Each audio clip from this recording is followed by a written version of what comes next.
Au départ, ils étaient à 700 milliards et ils sont passés à peu près 1500 milliards.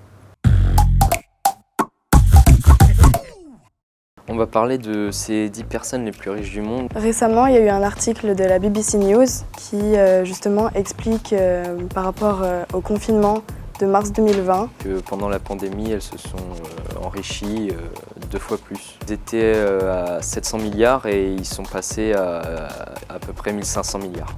C'est l'ensemble de leur richesse collective. Le reste de la population a perdu de ses richesses. Les personnes qui se sont appauvries, ça représente 99% de la population. Et qui sont ces 10 personnes les plus riches? On a Jeff Bezos, qui est le créateur de Amazon. Elon Musk, le patron de Tesla et SpaceX. On a Mark Zuckerberg, créateur de Facebook.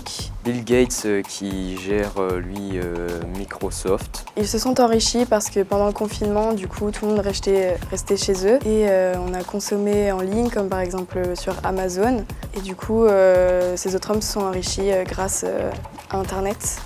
Est-ce que tu penses que c'est dangereux que 10 personnes détiennent autant de richesses? C'est dangereux que ces 10 personnes-là détiennent beaucoup de richesses parce que je pense qu'ils peuvent influencer sur les autres. Corrompre des hommes politiques afin de toujours plus s'enrichir. Ils pourraient diriger tout un pays s'ils le voulaient. Est-ce que tu penses que c'est juste de payer des impôts? Je pense que quand on devient aussi riche parce qu'on le crée, déjà il y a une grande fierté parce qu'on est parti de rien et on a réussi à créer tout ça.